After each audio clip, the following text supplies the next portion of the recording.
Very clear.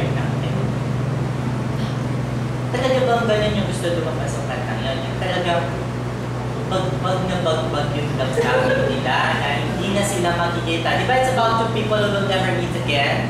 That song, Moonbeaver. Di ba? Hindi na sila makikita eh. And that place reminds them always of that love. Tapos ba't magandang daming ko doon? Parang hindi makatula pa yung babae, iyak lang ang iyak, parang gano'n. Maganda naman. Kaya lang, grabe sa tonal control. O kaya mo palang ganyan, dapat yung isa, makontrol nyo that way.